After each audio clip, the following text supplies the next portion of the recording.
Welcome, everybody, to another episode of Florida Moto Talk. My name's Tristan, if you still remember who I am. Been a little while since I've been on the channel in this format. With me today, we got John. How are you doing, John? Chilling, man. Just hanging in there. Sorry, John, I gotta cut you off there. It's MotoGP silly season, and we don't have time for your little formalities. No one knows what's going on. Everyone's like, "What the fuck?"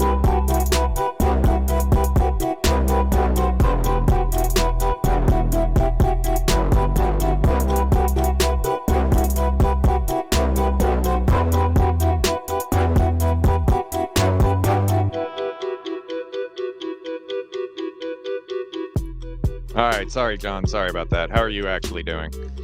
Doing good, man. Doing good. How about you, bro? I'm pretty good. Things have been crazy, but for the viewers, I did not tell John I was going to do that. I just told him to bear with me, and I feel kind of bad for cutting him off there. But in all seriousness, it is MotoGP silly season, and man, it really popped off this year. Trying to think back now with all the chaos, I think the first move that was no surprise to anyone was Pedro Acosta signing an extension with KTM and moving up to the factory seat. I'm sure that was pretty shocking news for you, John, huh? Yeah, I mean, that's probably about the only thing we could have predicted with this silly season is that freaking Pedro Acosta just showed up and just instantly elevated himself to alien status. Remember the factory seat gone. Yeah, and remember our pre-season episode? I think I asked you if you thought Pedro Acosta was going to win a race this year, and I think we were both kind of like, anything's possible, we'll see what happens. And we're like just over a quarter of the way into the season, and now we're all looking at our watches like, how has he not won a race yet? Like, yeah. It's just crazy. He's always up there. Yeah, I mean, he's getting closer and he's getting closer, but your top three guys, I mean, they are just responding and pretty much locking everybody out at this point. I mean, we'll have random people show up from the grid, show up on the podium, but man, between Marquez, Martin, and Bagnaia, I mean, that's what it takes now to get a podium in MotoGP. Is you have to be better than those three, and then to get a win, you have to be pretty much like an inhuman alien, like made in a lab of a freaking motorcycle rider to get a win nowadays. But just the fact that Pedro's in the conversation, we've seen him show up on the podium. I mean, he's knocking on the door. So, I mean, first season in MotoGP, yeah, they're saying he's the future. I'm inclined to agree with everyone that's saying that at this point. Yeah. I think the scariest thing for his competitors is he, as a rookie especially, he's not even like crashing that much. I mean, he crashed twice at Mugello, I think, in practice. But I mean, for a rookie, I think he's still at like 4 crashes for the season or something like that. So to be getting like sprint race podiums and only have 4 crashes all year, like that's, Marquez, when he came on the scene and started doing crazy things first season, he was falling off all the time. Whereas Costa just seems glued to that thing, man. Yeah, he's unreal for sure. And man, like I said, just watching him ride, it looks like he's been on that bike for years now. He looks like a veteran, just like everybody else slinging that thing around. The only issues that he's having now are just the issues with managing the tire and knowing when to chill out, knowing when to push, not just going balls to the wall. But that's something that unfortunately is going to take time for him to learn. But once he gets that dialed in, just understands when to push, understands the bike a little bit better, where he can adjust his style just to keep some tire under him and not be out of the race, before we're, 3/4 distance, half distance. Then, I mean, that's really all he's missing at this point. I mean, just that sort of experience. Yeah. So I think through all the chaos, if I remember correctly, the next big thing was Aleix Espargaro announcing his retirement, um, which he's uh, not by life standards, but by MotoGP standards, he's getting up there. Um, his wife and kids are at every race. He's obviously very much a family man. I honestly would have thought he had another season or two with him because he only just picked up his first race win, like what last year, maybe the year before. That Aprilia is finally coming good. That bike that he's built for over a decade now, I believe. Um, but at the same time, I guess I'm not super surprised. It seems like a tricky bike to ride because one weekend the Aprilia is untouchable, and then the next weekend they're nowhere. Like you forget they're even out there. So I think maybe at his age he was just kind of over that. Yeah, and I mean that's kind of where we are with the Aprilia, and it's hard to tell whether it's the bike or whether it's the riders. But then when you have, like Aleix always dominate at like Catalunya, for example, we're Yeah. and we know that he's a track specialist at that track too, home track and everything. But like I said, it's hard to tell. Like, is it the bike or is it the ride? Like, does the Aprilia just work better there? Um, does the Aprilia just work better at Coda, Circuit of the Americas? I mean, with Maverick and what he was doing out there. Um, but it's hard to tell, and right now I'm leaning more toward it. It's just a little bit of both. Um, their riders aren't strong everywhere. Maverick and Aleix just are not strong everywhere. But then the bike, it feels like the circuits that suit the bike is where we see the rider and the bike sort of come together, and then everywhere else it looks like there's something lacking at all the other tracks. Um, but yeah, it's a weird thing, but I think like Aprilia is sort of in the same place as BMW is in a World Superbike, right? I think what they're missing is just a rider that's more consistent than both of the riders that they have now. Um, which is Jorge Martin. I don't know if we're switching over to that yet, but No, beautiful segue. but Mwah. but yes, but same thing. Because with the BMWs and World Superbike, we see that bike has a lot of untapped potential. All Mhm. that bike needed was a rider to extract that potential. We actually talked about that too. I think Yeah. when Toprak made that switch, but Yep. I think that's what the Aprilia is lacking at this point. I think the bike is strong in certain places, but they need a rider that's gonna get that latent potential out of that bike. I think Jorge Martin might be the guy to do it. Yeah, I always get excited when a bike that's maybe been underperforming or even a rider that's been underperforming switches teams because then it's like, okay, now we get to see. So it's, going back years ago when Jonathan Ray finally got off the Honda onto the Kawasaki when the Kawasaki was winning with Sykes. It was like, okay, now we get to see, is Jonathan Ray as good as we all think he is and it's just been the Honda, or is he just not that guy? Sure enough, it turned out he was that guy. Um, the BMW with Top Rack, we talked about this. We were excited to see what happens with that, and they're having some good success. So I very much agree with you. It's hard to tell, especially with someone like Aleix who's been on that team for so long. It's hard to draw that line where the bike issues end and the rider issues begin.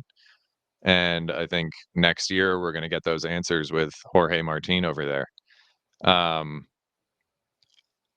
Man, personally, I don't know what I expected, but I did not have him going to Aprilia on my list. I don't know. I had a feeling he was not going to end up on the factory Ducati.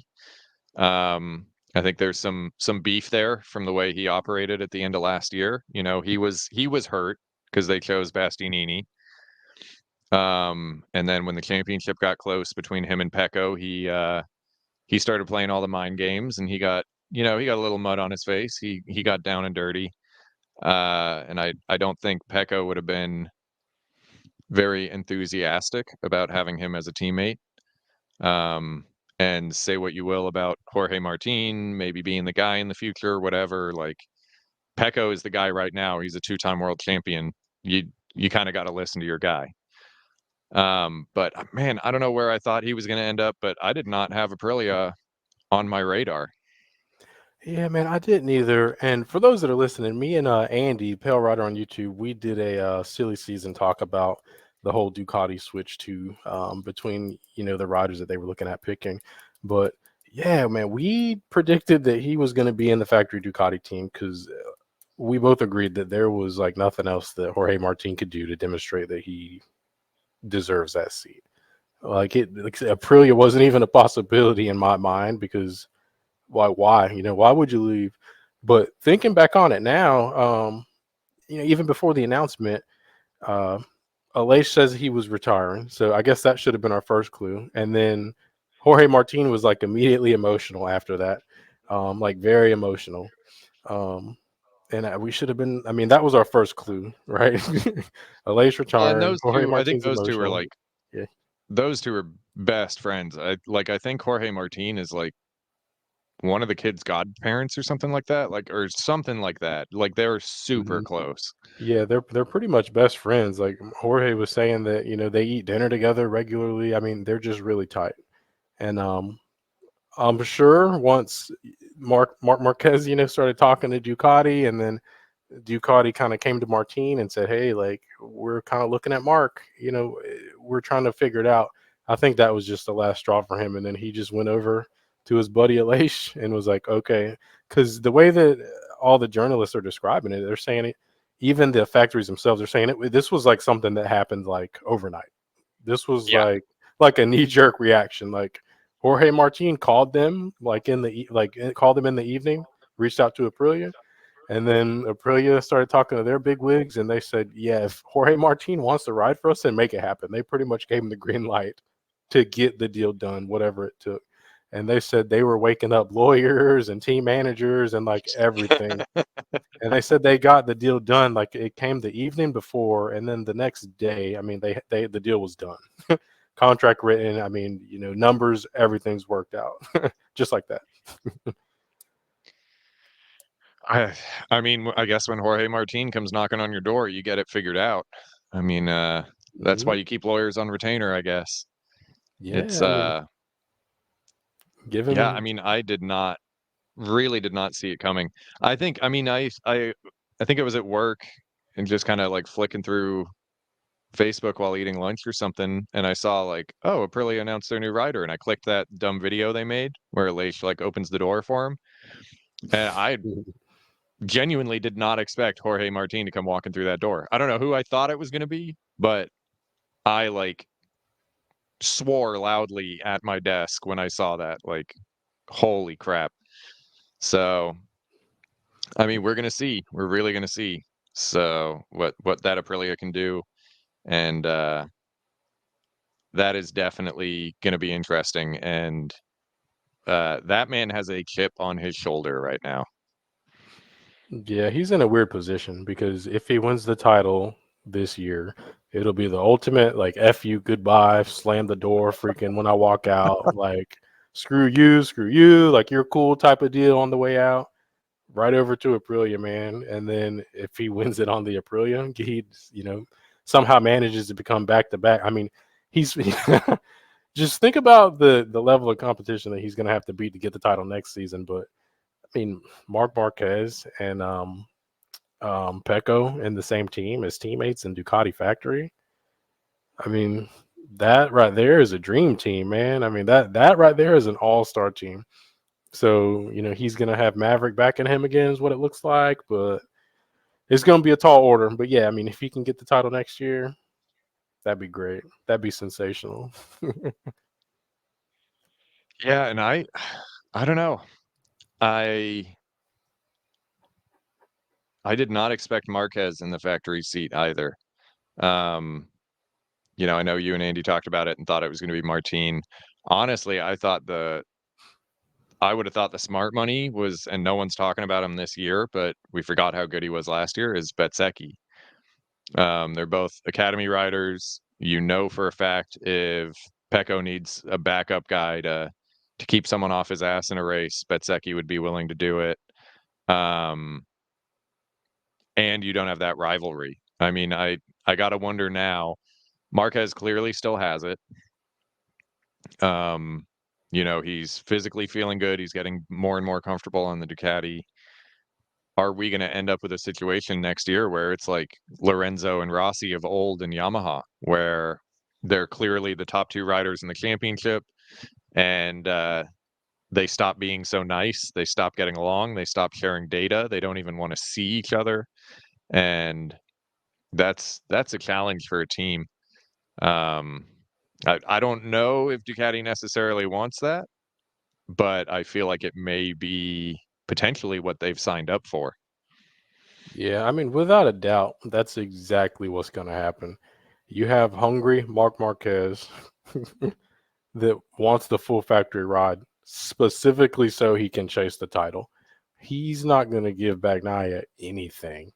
I wouldn't be surprised if we don't see fighting like what comes to mind is you remember a couple years ago, who was it? I think it was uh oh gosh, Andrea Iannone on the Ducati, and then he was teammates with Andrea Davi.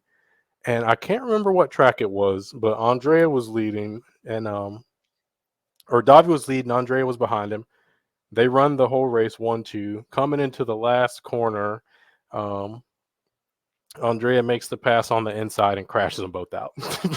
Yeah, No points for either one of them. This was like would have had to be what, like 6 years ago, maybe at this point, yeah, 7, yeah. maybe more. We'll have to look up the clip for that because it was crazy. But I think that's probably what we're going to see a lot of because Mark's not going to give Pecco an inch, and then Pecco's not going to give Mark an inch because I mean he's building a legacy for himself right now. So yeah, I mean they put two Type A's in the same team. That's it's not going to play out any other way. They're not going to play nice in any situation. Yeah, I mean, Marquez, uh, to put it politely, has never played well with others. Um, he's very focused on what he wants, and he's willing to do whatever it takes to get it. And Pecco this year, I mean, this is a different Pecco to what we had last year. Last year, head to head, hand to hand combat, Pecco would kind of back off and take the points. And I think with how close things got last year with Martin and everything, I think Pecco realized that's not going to work anymore, especially with Marquez coming to the front as well. And man, watching Pecco this year is so fun. I mean, he gets past and he takes some crazy, weird ass alien line and forgets to use his brakes and somehow makes it back by and still makes it through the corner. Like he's a different guy. And I think if that guy continues into next year with Marquez on the same hardware, I mean, it's going to be fun to watch. It might not be fun to manage, though. Yeah, it's not going to be fun to manage whatsoever. But definitely it's going to make for some good racing. And man, the sky is pretty much the limit for Mark Marquez when they put him on this new bike. I mean, he's dogging he's dogging everyone else, except for Bagnaia and Jorge Martin. Everybody else on the Ducatis, they're nowhere near him right now. I mean, you're talking guys who've been on the bikes for several years, guys who've been on the bike for their whole GP career, and they're not on his level. I mean, it's just wild, man. They're going to give this guy factory support, factory bike. I mean, they're giving him what he needs the challenge for this title. And if Mark doesn't get hurt or anything and he keeps pushing, I mean he's in the title talk this year, but next year, Yeah, I mean he's not done this yeah. year. Yeah, it's a guarantee that he's going to be in the discussion next year. I mean without a doubt. Without a It's, doubt. it's going to be a good one. So I guess since we're there with Marquez, Bastianini is going to KTM, and people kind of forget he's been quietly doing it. What he's fourth in the World Championship right now, like right behind Marquez. Yeah, Or yeah. is he He's still been ahead of consistent. Marquez? Like he's third or fourth. He's right there. Yeah. So he's doing his own thing kind of quietly right now, but so he's going to go to KTM, which from what you were saying earlier is going to be 4 factory bikes next year. So we've Yep. got Acosta, Binder, and Bastianini, from what I understand, guaranteed on KTM's. Um, which again leaves KTM at this spot where they've got 5 riders and 4 seats, like they were last year, So last year they kind of kicked Paul Espargaro out, who, by the way, did freaking awesome in Mugello. So they may be regretting that decision a little bit. It's so now it's wondering who's on thinner ice at KTM. Is it Jack Miller or Augusto Fernandez? Because I would say they are both massively underperforming this year. Yeah, I mean either one. More Yeah. so Augusto, more so Augusto. But man, either one, you can give either one of them the boot and not miss either of them at this point. Because, like you said, they're not getting it done. Neither one of them are really clicking. Um, Even Miller. I mean, we all expected a lot more from Miller on that bike, Yeah. but I guess that's Yeah, showing you that's how been a huge disappointment. showing you how good the Ducati is. you Yeah. know. Yeah. It shows you how good that thing is, because I mean, we haven't seen Jack Miller be relevant like at all. He's fighting for wins on the Ducati. Yeah. Yeah. So then I guess we can I think we covered all the confirmed crap, right? I Yeah, think that's everything we know for sure. Because all the I big want to get into a hypothetical here. all the big ones. You might have a couple test riders hopping around. I'm sure there'll be a couple more little switches here and there. There's a couple teams that were trying to get Aleix as a test rider, so we'll kind of see how that plays out too. Yeah, which would be interesting because Aprilia is his baby, but I think at this point, now that he's done racing, from what they were saying, it sounds like he doesn't really care. He's talking to everyone. It's I think he's making family lifetime decisions now, not Aleix Espargaro chasing race wins decisions. I think he's more Yeah, interested in the money at this point, and Honda or Yamaha maybe fishing for him. yeah. I mean, everyone wants him just because of all the experience that he has. I mean, that guy's been riding forever, man. He And took a garbage Aprilia and made it a race winner. yeah, and that's what the So teams it want. That's what they want. it took a while, but he did it. So interestingly, I would say right now, Raul Fernandez is a man fighting for his job. He's had a few really good results, a few really good races, a few good qualifyings in a row. And I think that's because a certain John Roberts, not Gianotto, but Roberts, is making a case for himself to maybe get a second shot at the big leagues. Yeah, which is weird how that came like full circle, huh? Like he rejects Aprilia when they come to him, and then lo and behold, we have an American team running the Aprilias now, and then he's going to be the shoe in for the seat next season. At this point, I mean, I think he's already done enough to get that spot. So he's second in the world championship right now. He's only got the one race win this season. But man, the consistency and what a win it was too. Yeah, man. He's been fighting like ever. I mean, he's got that fire in him this go around. I don't know what clicked this season, but man, he's been fighting. He's had a couple sensational finishes, but yeah, the win at Mugello was just crazy. I'll By take the it. way, did you see his interview with Simon after qualifying? I don't think so. He's he goes, yeah, we're in Mugello. You gotta appreciate your surroundings. Just take a look around you, close your eyes, and just think about it and appreciate where you are. And then that's how the lap time came. Makes sense. Hit that flow state in your mind, just send it. Yeah, he's like, don't work for it. Just zen out, and then that's how the lap times come here. But Oh, so I yeah. mean, he's a good personality too. I mean, he's especially for an American team, he is who you want to put out there to get those sponsorship dollars rolling in. Yeah, and I mean, we have no Americans in there now. MotoGP desperately wants an American at Yeah. the NGP, out doing these interviews, bringing the fans out because, I mean, he was pretty much. I mean, he's like made to be like a poster boy, man. The dude's got the blonde hair, the freaking blue eyes. You know what I mean? Freaking American dude.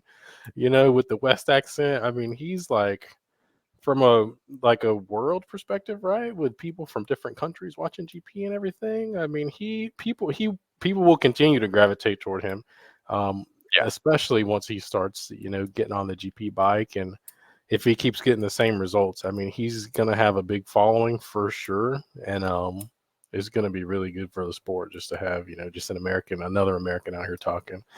We get tired of hearing from these Spanish guys all the time, man. We get Get tired of yeah, hearing that national anthem every freaking weekend. you know. they're they're 4 Grand Prix a year in Spain. I mean, think Yeah, about it, it's the same parent company as Formula One now, and what has Formula One done over the last few years? Been moving more and more towards the US. I mean, I think there's 3 United States Grand Prix now in Formula One: yeah, they're COTA, Miami, and Vegas. I mean, I think that parent company obviously thinks the place to be is the United States, and I think next thing is we're gonna have 2 or 3 US Grand Prix, and they want Joe Roberts to be in the big leagues to root for. yeah. It's such a crime that we only get one, too. By the way, but yeah, that's definitely in the works. They're trying to get a couple more American rounds for sure. The sport goes where the money is, man. And I mean, we have the money here. The sport's growing here. I mean, motorsports is just bouncing back right now. I mean, it's definitely Yeah. growing. It's definitely a market that's going to be good to get into. But man, yeah, if they can get 3 more rounds, I mean, I don't know where they would go. I don't know that they would go back to Laguna Seca. I don't know that Barber. I mean, Barber would be sweet. Would definitely be sweet, but I don't know that's a viable option for them. I mean, they have with the with that level of racing. I mean, they have all sorts of requirements and stuff that the track has to meet. All sorts of crazy freaking requirements with the barriers and the runoffs and all that stuff. So yeah, I don't know where they could go. If anybody in the comments knows where we can run GP bikes here in America, let me know. But I mean, I'm sure there's at least a handful of tracks, and places that they've been in the past too that could probably handle it. Um, Yeah, I mean, there's Utah, that big ass track in Utah that used to host World Superbike. I think the problem there is the location, but I mean, the track in Argentina is in the middle of nowhere, and they still go there. So yeah, we definitely have places. It's just, is it marketable? You know, clearly with this company, and I can't think of the name of the damn parent company right now, but clearly with them, they're interested in the marketable locations, which is why they spent so much money to carve a track out of Vegas and carve a track out of Miami. Um, I would have to think they really want to get back to Laguna, but I don't know how much track overhaul needs to be done there to make that safe. yeah. I hope they can get it done. I mean, man, I mean, there's so much money to be made in the sport right now for sure. And I'll tell you what, man, Ducati's about to sell a lot of bikes too. So hopefully, hopefully you keep yours for a while, because I mean the stock is only going up on those things right now and in the foreseeable future, man. With what I these mean, guys are people doing on them. people have forgotten. No one used to really know the name Ducati unless you were really into bikes. And in the early 2000s, I mean, the company almost went bankrupt. And then, like in the US, like no one knew about them. And then now, I think I think they have one of the largest market shares in the US. I think they may have the largest market share behind Harley, maybe. I Yeah, mean, they're I'm selling sure. like crazy. Yeah, I'm sure, because I mean it, man. And can you imagine how much money? Just segue again, but how much money freaking Mark Marquez is about to bring into that team? It's such Yeah. a it's so and I'm so mad at Ducati. I'm so conflicted, man, because I want to tell you just to go sell your Ducatis, actually, just because of what they did to my boy Jorge Martin, man. I mean, that's so tragic. We'll never see him in red now. We will never see him in factory red, knowing it was his dream, man. It's so tragic just because Mark Marquez comes along, gets a couple good results, and they're like, all right, man, bring that money over here, man. We got a bike for you right here. Get that Jorge Yeah, I mean, Martin guy out of here. that's the thing is it's not just race results and stuff. It's also, you know how many damn t-shirts they're going to sell and how many hats they're going to sell. I mean, it's everything. It's the whole thing. I know, and we knew that money. Me and Andy talked about this in the last one too. If you haven't watched it, everybody go watch that video.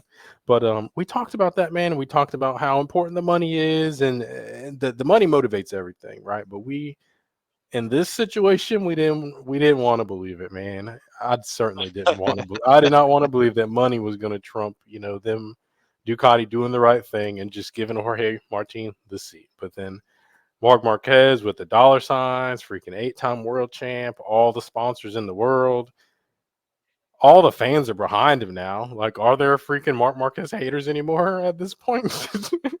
Those guys, man, are the minority, like we don't even hear from the haters anymore.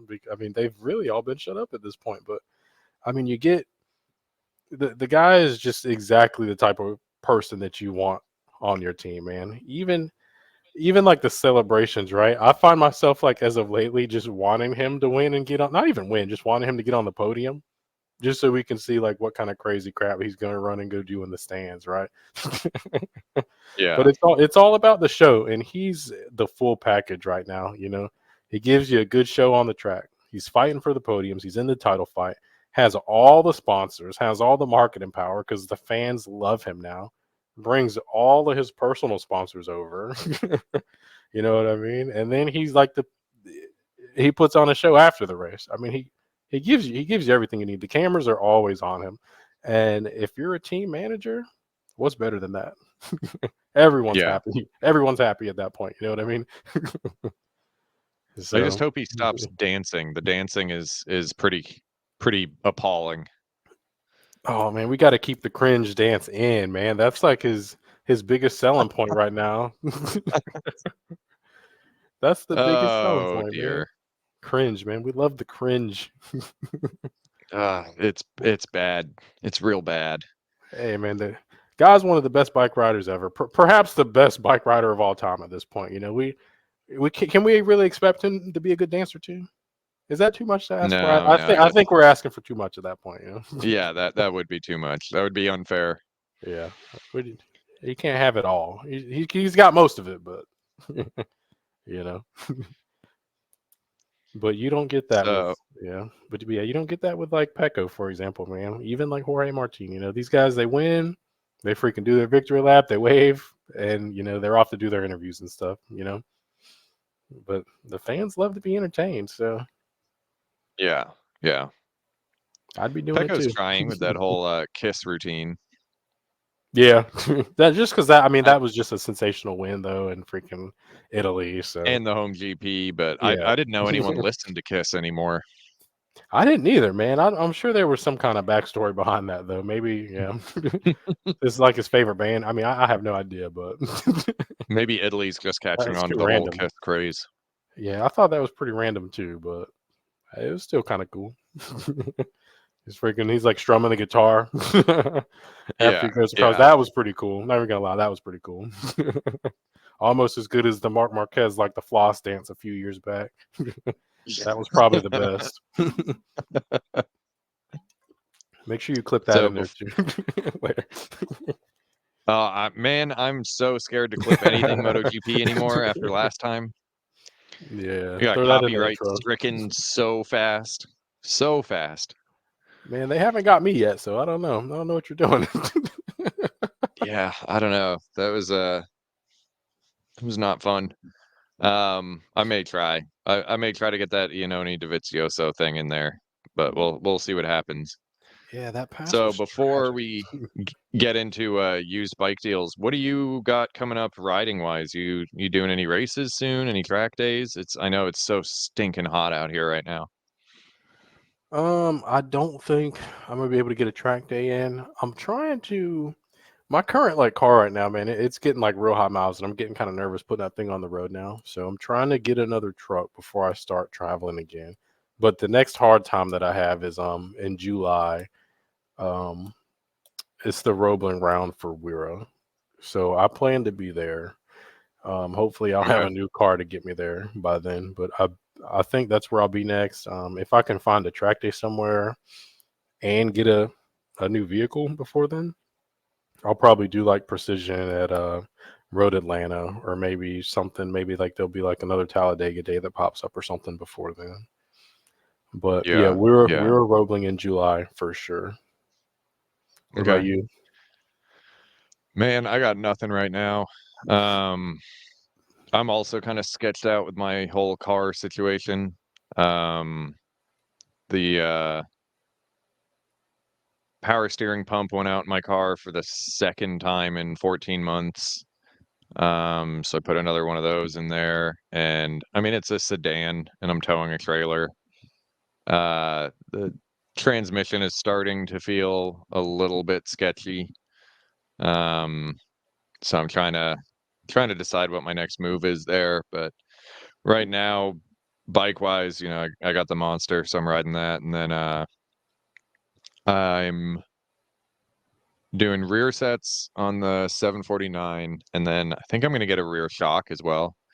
Um, at Jennings, I rode the Aprilia RS660, and it was to try a new bike, and B, I wanted to see if my fears were correct, that my foot pegs were jacked up way too high, and with my long ass legs were limiting my ability to move around, which, yes, that turned out to be definitely true. And B, I had a feeling my rear shock was just like awful. And after riding the RS660 without even touching it and actually being able to feel what the back tire was doing, yeah, I'm riding on a board right now with the 20-year-old shock on that 749. So I think I might get a Nitron three-way rear shock, and they'll build it for me from the factory to my weight, and then I can just twist some knobs and turn some dials and adjust it from there. But as it is right now, man, I just kind of twist the throttle on corner exit until I feel it slide, and then I stop twisting the throttle. And otherwise, I have zero feeling at the back of the bike. So just trying to get that stuff sorted out, and then I may consider going to Homestead. Or if I'm feeling brave with the car, I might do like a Roebling Road or Road Atlanta, which are definitely two places I'd prefer to go over Homestead, but I don't want to get stuck with a broken down car and a trailer like 500 miles from home. Yeah, the Road Atlanta's coming up. That was in July too. I think. Don't quote me. I think it was like the second weekend in July with Precision, like the first or second, and then Sport Bike Track Time had one whatever weekend was after the Precision weekend too. So yeah, let me know, man. Yeah, I'm thinking about it. I'm thinking about it. That's my worst nightmare, man, is car breaking down with a trailer. Oh yeah, tell me about it. That's why Uh, I'm trying to get something a little bit newer too. Like that is, I mean, and it doesn't help that all the tracks are in the middle of freaking nowhere. yeah, Break down on some yeah. like county road with a loaded trailer. What are you gonna do, man? Worst nightmare. So, and I got a tricky insurance situation too. So I Yeah, don't even know if I can afford to get something newer insurance wise. So I gotta research all that, and then I don't know. I mean, I work at a dealership. It's- I can have someone slap a new transmission in the car, but when you're buying a used transmission, it could be even worse than the one you already got. So, yeah, for sure. well, we'll see. For now, though, I need to do some work on the bike and just kind of bide my time. And man, looking forward to Jennings opening again for sure. Yeah, Jennings makes it easy, man. Just freaking sign up and just show up. Yeah, Do your yeah. thing. Especially Not too you. bad You're of like an a drive. hour away, Yeah, asshole. Jennings is like a, a very nice weekend for me, man. Yeah, Very nice yeah. It's a weekend. whole. It's even 4 hours But away. It's a whole thing for me to get out there. So. But you want to get into these used bike deals? We haven't done this for a while. yeah, let's knock these out real quick. You want to do yours first? Yeah, sure. I don't That's mind. fine. I can't even remember who went first last time. Yeah, it doesn't matter. All right, well, let's get yours pulled up. But this one's good. I can see it now. Give me 1 second to find that screen, and we should be ready We to keep rock. not every time, but Boom. when we pick these track bikes, it kind of sounds like repeating ourselves a lot because, we're like, oh, it's got a quick shifter, it's got this, it's got that, and well, that's because that's all the good stuff. It's everything you want. So I've this week, I think this one was just listed, or at the very least, I just saw it earlier today. And if you know me, I always have like 20 motorcycles saved that I'm keeping an eye on. So this is a 2011 Honda CBR 1000 RR. It is converted to track only. I believe I saw somewhere, but I don't see it on this screen, that it has 7,000 miles. Built by KWS Motorsports, which is a very reputable company. I don't know how much they're still involved, but they used to build a lot of AMA Pro bikes, a lot of club racers bikes, like champion guys. I know Tim Hunt used to have his bikes built by them. So this thing, I mean, again, quick shifter, Penske rear shock. It's pretty rashed up, but Akrapovic exhaust system. Um, Suspension's tuned for the right weight for me with all gear on and everything. And this generation CBR, I think, started in 2009 and was widely renowned as the most rideable leader bike of its time. Um, Now, one thing that this has that, for me, not being used to a leader bike on the track would probably be a bad idea is the quarter turn throttle. I'd maybe want to wind that back out a little bit, so I don't hide myself to the moon. But otherwise, if you want to go racing after our conversations with Joe and Brian and how really these days to have a better shot at getting into the money, you want a leader bike.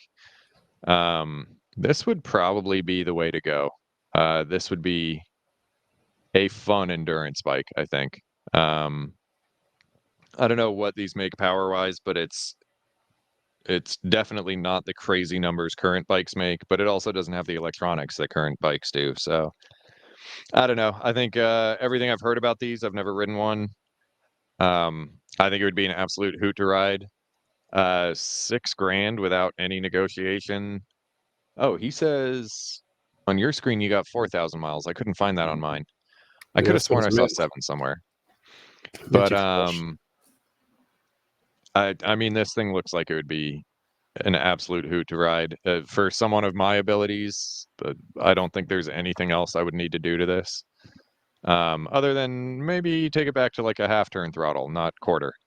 Um, but yeah, I think this thing would be an absolute hoot. And to build this on your own, I mean, normally you're looking at these bikes, this generation CBR, with 4 times, 5 times the mileage. People still want like 85, $9,000 for them. So if your goal is to make one of these a track bike, holy crap, this thing's a smoking deal.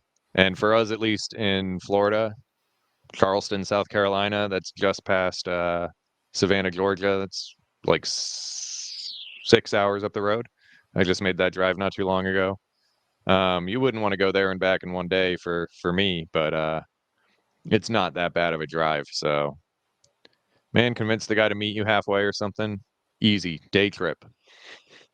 Yeah, that's a lot of bike. And I had a 2008 the CBR, the 1000. It was my first leader bike, and that thing it was a great bike. They're very balanced. And I remember the low end, the torque on the bottom end was just wild. And all I had on that thing was a power commander and a exhaust, like a slip on. So I can only imagine how hard this thing would freaking pull. Um, Yeah. but yeah, perfect race bike too. I mean, you can't beat that Honda reliability at any level. But man, No, and this is nice. 4,000 miles, it's hardly broken in. It's really not. And I bought mine. Man, I bought mine like I want to say probably around 2013 13 maybe, and I got that thing. It had about 16,000 ish miles, and I think I got it for around like 5K. But That was before bike prices went freaking mental, though. yeah, that was like a while ago. But like I said, it didn't have half the mods. It had a lot more miles. I mean, it. I didn't get a smoking deal on it. I just kind of wanted it at the time Yeah, and made it yeah, yeah. happen. But that compared to everything that you get with this, yeah, that's a pretty Well, solid deal. And it's and newer. KWS super reputable. So Yeah, this thing yeah, probably pulls like a freight train. this is one of those times where I freaking love my monster, and I love that I can ride it to work every day. But every now and again, something like this pops up, and I go, shit. Yeah, I think this is what you need. I think this is what you need right here. Solid team bike. Let me Yeah, ride it. yeah. Get it? Let me ride I it. just I really don't know about that quarter turn throttle. You'll get used to it. I'm not used to four cylinders too, so yeah, that thing I'd have to wind that back a little bit to start. That thing would I'm used to the very smooth power curve of the twins. Yeah, it's gonna scream. That's for sure. But it'd be like riding a freaking space shuttle, man. Yeah, solid choice. Solid choice. Um, anything else for this one?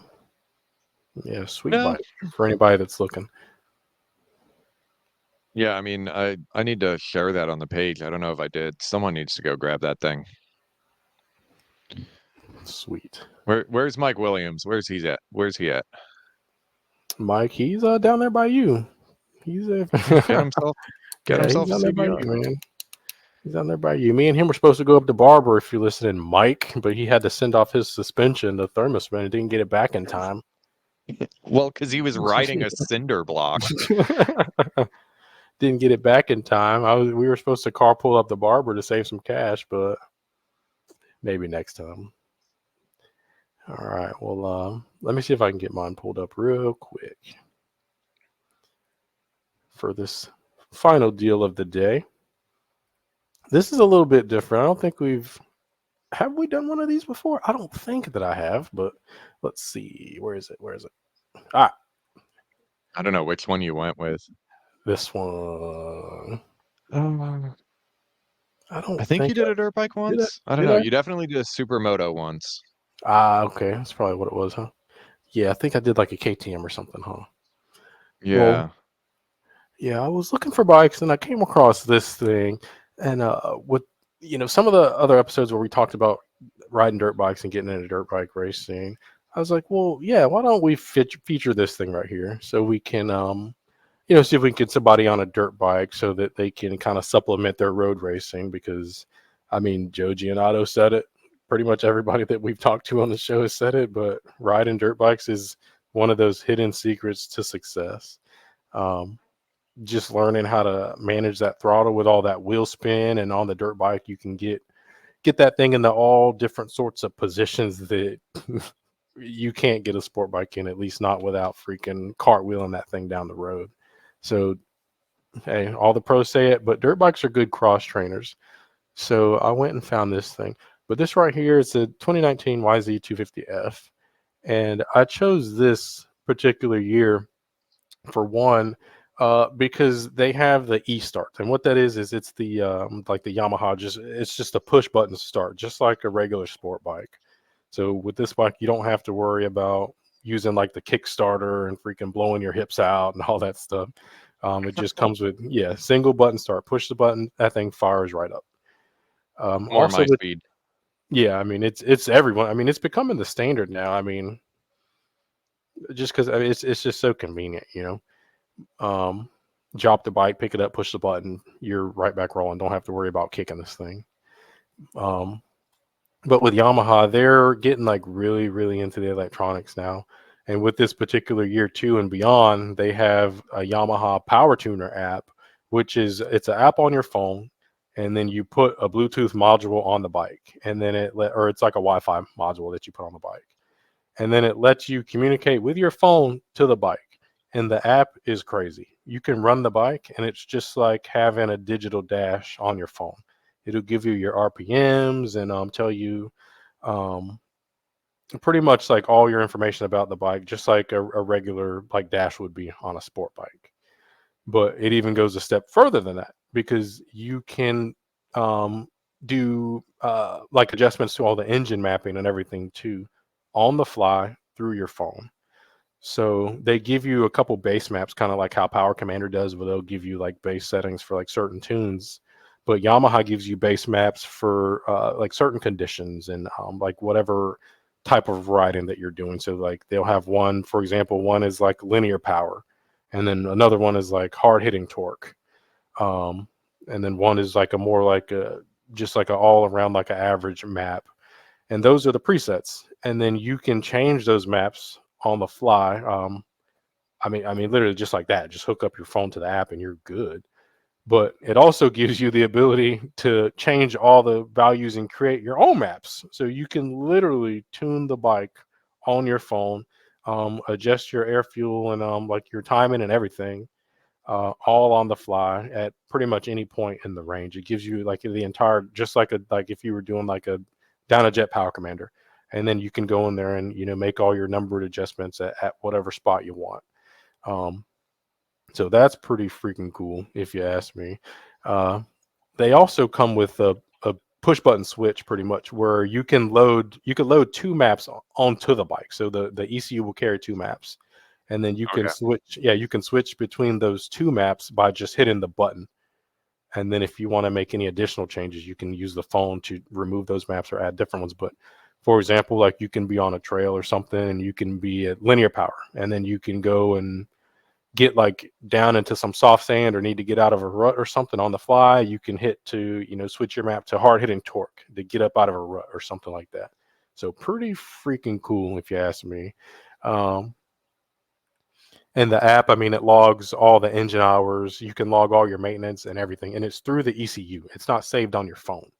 So you sell it to the next owner, they can just hook up to the app and they can see all the maintenance that you did. They can see the exact engine hours and everything. So it's pretty cool, freaking game changer. Fully adjustable suspension in the front and rear on these bikes, just the stock stuff. Um, but this one, it has less than 15 hours on it. It said they just rebuilt it. New tires, brake pads, seat covers. The guy says he'll throw in two extra seats with it, and it's set up for a lighter rider at 120 pounds. But springs on this bike, on my Cowie, for example, man, it take me like probably take me like an hour to pull the rear shock on my Cowie. You can pull the rear shock on this thing in 15 minutes. It's easy. They really designed them where you can, I mean, rip this bike apart and work on it. Probably easier than anything that's out there right now. It's a blast. Um, but other than that, it looks like it has the like the bark busters on here. Save you a couple dollars putting those on there. If you're doing trails, this bike will handle that. If you're doing motocross, I mean, this is the motocross version of the bike, so it would be better suited for jumps and getting on the motocross track. But you can absolutely run this bike through the trails and do some sandy single track and really take this thing off roading. It will do that. And here's actually a picture of just the base maps right here. If you got that pulled up, so he's got like a stock tune on there, probably something that he set up himself, and then the three just base maps are here: hard hitting, smooth linear, linear torque. Can you see those? Let me pull it up. Boom. Yeah, yeah, It's yeah. sweet, right? And then you Oh, see and like it even tells you what sort of terrain you should use that on. yeah. Gives you your time, your log. You can log your maintenance, log your races. And then, oh, I forgot. It also has a setup too. If you go in setup, I don't know if you ever played like the MotoGP video games, but where it has like the guided setup where you say like, I'm having Oh, this okay. issue. Like my issue is like mid corner feel. You can go into the setup on the app and you can tell it what issues you're having, and then it will recommend changes. So yeah, it's It's pretty sweet. incredible. Pretty sweet. But yeah, I recommended this, like I said, just if anybody's looking to do some cross training, looking to get on dirt, looking to race dirt, or just looking to just go ride some trails. 2019 YZF 250. He's asking 48 for it. You know how we get down around here. I'd probably offer like 45, 43. But from what I can see, this thing's clean. I'm not seeing any issues with it from the pics. Look like it's well taken care of. Very low hours on the rebuild, so I think you'd be good to go. Hopping on this bike for sure. And then he's got a video in here from the start where he just did a cold start as well. I was watching that a little bit earlier, and yeah, man, the thing was thumping. It sounded great. So that's my And it's in Florida. and it's in Florida. A short drive. This one was down in Middleburg. Yeah, down in Middleburg, I think, which is over by like St. I think that's like an hour maybe from St. Augustine, maybe less than that. So kind of down there, like south of Jacksonville, kind of central Florida ish, if you're looking. But solid bike. I'd hop on that if I was looking for one for sure. But that's all I got for that one. Very nice. Yeah, I don't know anything about dirt bikes. I had no idea they had all that crap on them. Yeah, the electronics nowadays, that's what we're trending towards with everything, man. But yeah, the Yamaha knocked it out of the park with that. I mean, that is a sweet bike that they put together for sure.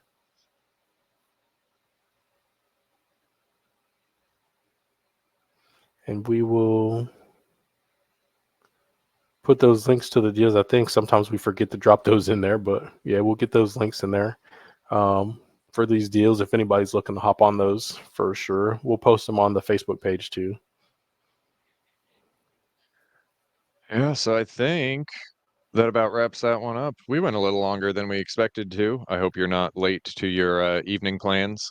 No, we're good, man. It's a Sunday. We'll see what time we're at. It's 4:30 on a Sunday. Yeah, we're still good, man. I still got like another hour or so to work up an appetite. So There you go. go There you go. go tinker around in the garage, finish some stuff Yeah, on the bikes.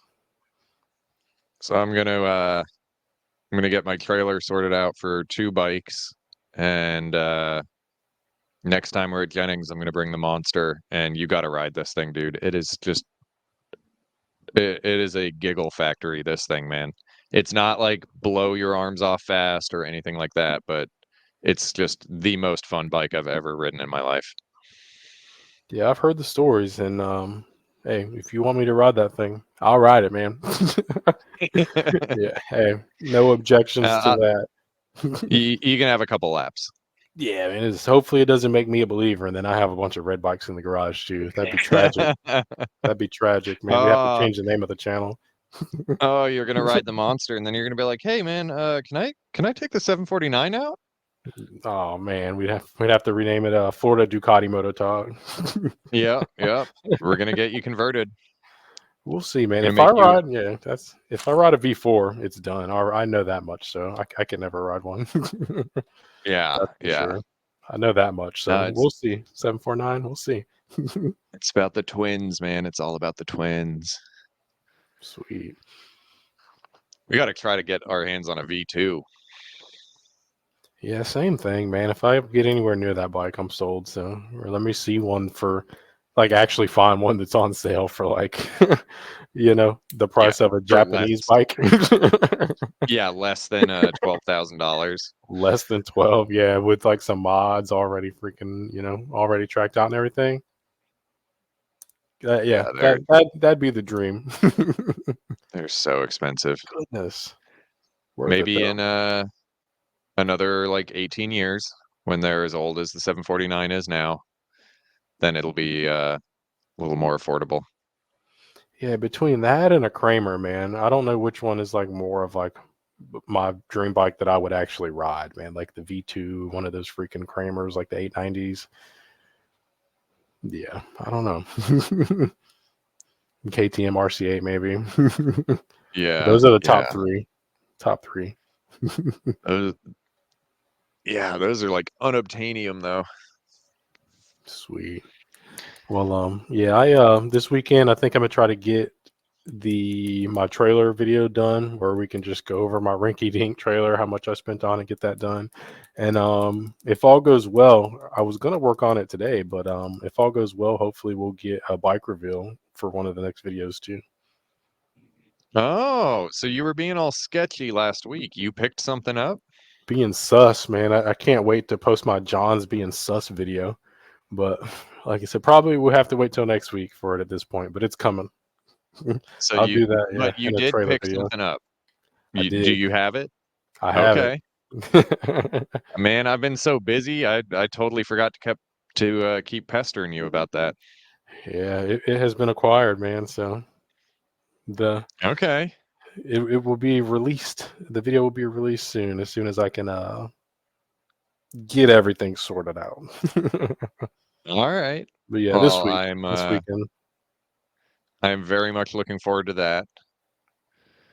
Oh And yeah. hopefully I'm not as disappointed as you were when my video turned out to be a monster and not a 1000cc endurance bike. Yeah, man, Jet bike. We're gonna get you on a Jet bike one day, I think. I mean, that's gonna be my second track bike, Maybe. is gonna be something Japanese and easy to fix. Yup. Get you on a So, Calvin. all right, man. You got anything else today? No, that's it, man. We can go ahead and wrap this one up. All right. Well, get on with that video about the second bike. I'd totally forgotten that you were out there doing that shit. Yeah, man. Secret squirrel type stuff going on over here, but we'll get it out, man. We'll get it posted. It probably won't be that All much of right. a surprise, but it's coming. All right. All right. Sweet. Well, thank you for watching. Um, Make sure to like and subscribe. The channel is slowly growing. Um, and we got plans for this beyond a channel, down the road when we got enough people interested. We'd like to host some track days and stuff like that. Um, this isn't just for us type of thing. We want to meet good, safe riders and keep growing this sport because we don't get to keep enjoying it if there's not other people out there supporting it. So, but that's gonna wrap it up for this one, and we'll try to get back into a more consistent flow with everything going on. Yep. All right. Well, yeah, that's all I got, man. I'll see everybody on the next one. Peace.